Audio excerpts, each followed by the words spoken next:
네, 안녕하세요. 반갑습니다. 금태섭 변호사입니다. 저도 아직 뭐 많은 경험이 있는 것도 아니고 나이도 많지 않고 청춘이라는 생각이 들기 때문에 이렇게 하는 게 좋다, 저렇게 하는 게 좋다.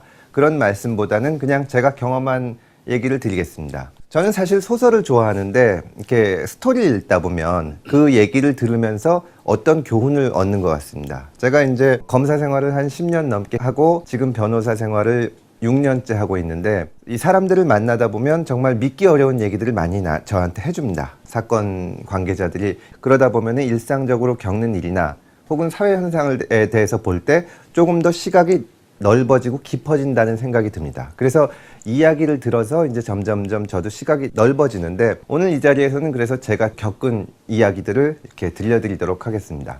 저는 2006년도 9월에 한겨레 신문에 수사 제대로 받는 법이라는 글을 써서 그 글이 제 인생에 많은 변화를 가져왔습니다. 그때 어떤 일이 있었는지 그것을 좀 말씀을 드리도록 하겠습니다. 그때 당시에 저는 12년째 검사 생활을 하는 현직 검사로서 서울중앙지방검찰청에 근무를 하고 있었습니다. 기고한 칼럼이 세상을 떠들썩하게 했는지는 모르겠지만 검찰을 뒤집어 놓은 것은 사실입니다.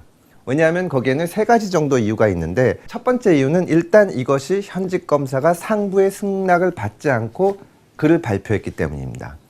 검사들이 신문에 이 기고를 하는 경우가 이렇게 많지는 않은데 대략 두 가지 경우 정도가 있습니다. 하나는 검찰의 공식 입장을 대변하는 겁니다. 예를 들어서 최근에 수사권 문제를 놓고 경찰과 검찰이 대립하고 있을 때 검찰의 입장을 검사가 개인의 이름을 걸고 칼럼을 쓰는 겁니다.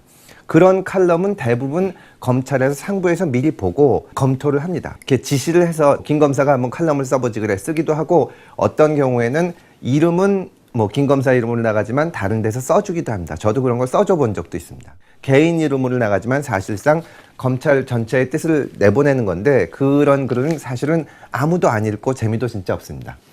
또 그 검찰이 굉장히 정치적이라고 하는데 정치적이지 못한 것이 그런 글을 열심히 써서 내보내고 싶어 하는데 그건 자기 만족이지 사실은 아무도 안 읽고 또 하나의 글은 가끔씩 검사들이 몇 년에 한 번씩 검찰이 정치적으로 부패했다 뭐 이러면서 그 경문 쓰듯이 그런 글들이 있습니다. 근데 그런 글들은 뭐 올바른 경우도 있고 잘못된 경우도 있지만 대개 그런 글을 쓰고 이제 선거에 나가거나 정치를 하시는 분들이 많이 있습니다. 근데 제 글은 두 가지 유형 중에 어디도 속하지를 않았습니다. 검찰에서 보고를 안 하고 쓴 것이지만 또 이게 정치적인 내용은 없기 때문에 그리고 제가 이걸 쓰고 선거에 나가거나 그러지는 않아서 검찰 지휘부에서는 상당히 당황을 했습니다. 두 번째는 이제 글의 내용인데 글의 내용 자체는 아주 평이한 내용입니다. 그냥 수사를 받을 때 어떻게 하면 되느냐 하는 내용인데 이것이 무슨 뭐 특수한 방법을 얘기해 주거나 남들이 모르는 방법을 얘기해 주는 것이 아니라 법전에 다 나오는 내용입니다. 다만 검사가 그런 얘기를 했다. 검사라는 것은 수사를 하는 사람인데 수사를 받는 쪽에서 어떻게 하면 되는지 알려주는 것은 말하자면 조직에 대한 배신이 아니냐. 그런 식으로 해서 굉장히 욕을 먹었습니다. 제가 이 글을 처음에 연재를 할 때 여기 보면 1번이라고 되어 있습니다. 10회에 걸쳐서 연재를 하기로 약속을 하고 한겨레 신문에 원고를 준 건데 한 번만 하고 그 다음에 못했습니다. 중단이 됐는데 이 칼럼을 쓰면서 제가 무슨 형사소송법에 대해서 남들보다 뛰어난 그런 것이 있는 것은 아니지만 법에는 우리나라 법도 다 외국처럼 제대로 돼 있습니다. 묵비권도 있고 여러 가지 피의자의 권리가 돼 있는데 실제 수사 현장에서는 그것이 안 지켜지고 다들 겁을 내는 겁니다. 내가 말을 안 하거나 어떤 권리를 행사하다가 검사한테 혼나지 않을까, 판사한테 혼나지 않을까, 경찰관한테 불이익을 받지 않을까. 그래서 검사가 이런 권리를 행사해도 좋다고 쓰는 것이 의미가 있다고 생각해서 했는데 그 점 때문에도 검찰에서는 굉장히 좀 안 좋게 생각을 했습니다.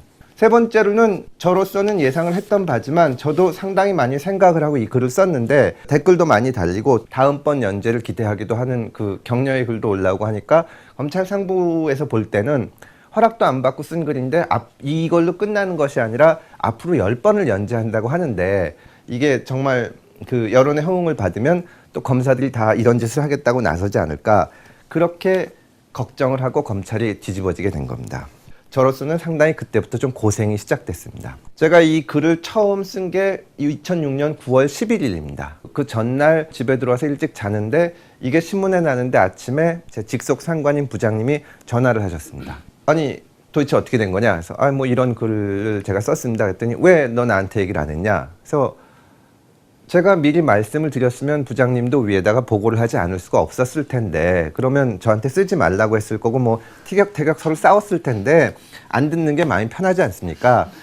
그렇게 얘기를 했더니 뭐 움찔하고 그거야 그렇지 하고 인정을 하시면서도 그래도 네가 오늘 새벽에라도 나한테 전화해 줬어야 되는 거 아니냐. 예를 들어서 새벽 5시, 6시쯤에 전화해서 부장님 제가 이런 거를 사실 썼습니다 하면 그때는 뭐 어떻게 말릴 수도 없는 건데, 자기가 한테 그렇게 알려주는 게 예의지, 자기가 딴 데라는 게 별거 아닐 겁니다. 위에서 자기도 쫑커 먹은 건데 그렇게 듣게 하는 것이 과연 맞냐.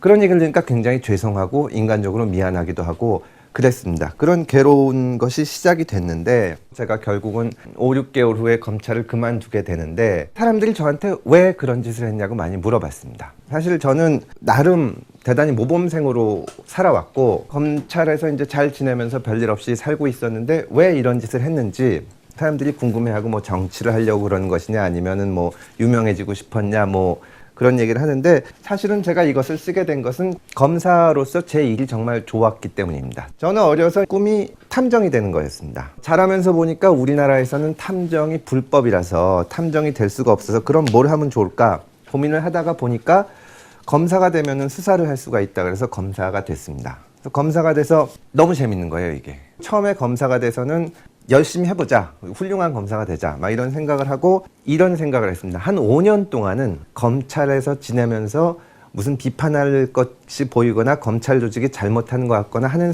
생각이 들더라도 기본적으로는 겸손한 마음으로 좀 배우자. 5년을 정말 정신없이 열심히 근무를 하고 사람들하고도 친하게 지내고 선배들한테 일을 배우려고 노력을 하다가 5년이 지나서 유학을 갔다 오고 이제 10년 차 가까이 검사가 되고 보니까 저는 굉장히 검사로서 열심히 살고 싶고 재미도 있는데 우리나라 검찰이 정말 우수하고 훌륭하냐 그런 얘기를 못 하겠는 겁니다. 늘상 항상 국민들이 검찰에 대해서 신뢰를 못 한다고 얘기를 하면서 우리 검찰에서는 그래도 우리가 이렇게 열심히 하는데 뭐 오해다 뭐 이런 얘기를 하지만 그냥 딱 잘라놓고 우리가 진짜 뭐 어느 선진국하고 비교해도 자신 있을 만큼 훌륭한 서비스를 우리 검찰이 국민들한테 제공을 하고 있냐 했더니 그러지는 못한다는 생각이 드는 겁니다. 저부터.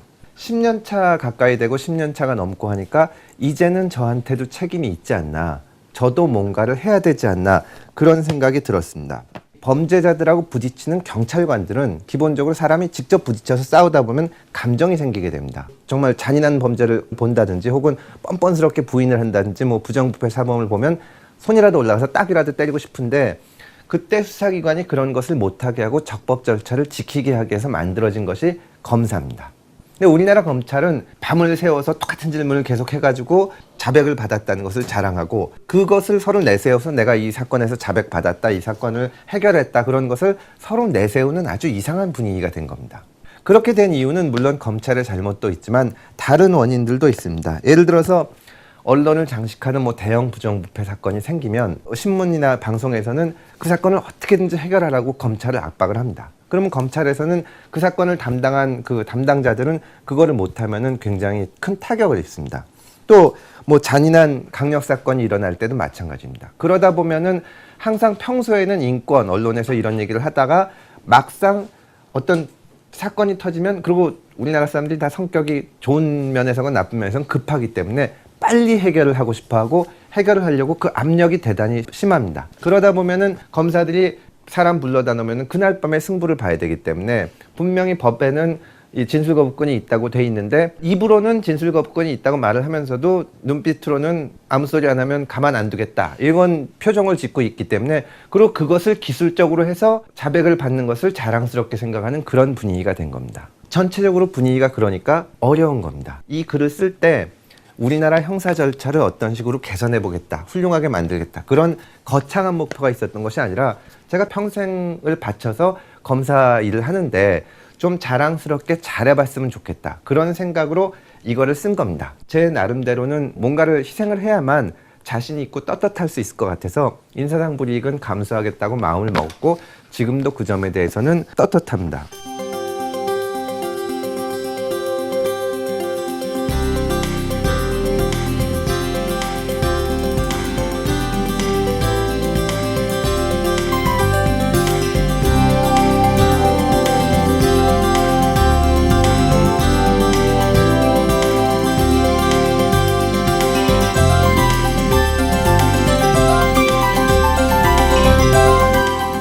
겪으면서 저도 결국 교훈 얘기를 하게 되는데 어쨌거나 제가 검사로서는 남들과는 다른 일을 겪은 셈인데 나름대로의 경험을 하고 보면 느끼는 점은 첫째로 자기가 하는 일을 굉장히 좋아하고 열심히 뭐 훌륭하게 하겠다고 노력을 하다 보면 별 능력이 없다고 하더라도 남들이 생각하지 못하는 어떤 기획을 할 수 있고 그러다 보면은 또 개인의 발전을 위해서나 혹은 자기가 하는 일을 위해서나 조금의 도움이 될 수 있다. 그런 말씀을 드릴 수 있을 것 같습니다. 그리고 또 하나는 그런 일 때문이건 어떤 일 때문이건 살다 보면은 굉장히 어렵고 괴롭고 갈등하는 상황을 겪게 되고 그럴 때는 어떻게 판단을 해야 될지 정말 헷갈리는 경우가 있을 수가 있는데 그런 어려운 지경에 있을 때 가장 중요한 점 중에 하나는 자기가 이 일만은 해서는 안 되겠다 하는 것은 하지 않고 애초에 생각했던 것을 지키는 것이라고 생각합니다. 그렇게 하는 때만이 어려운 시기를 후회 없이 지나는 그런 방법이라고 생각을 합니다.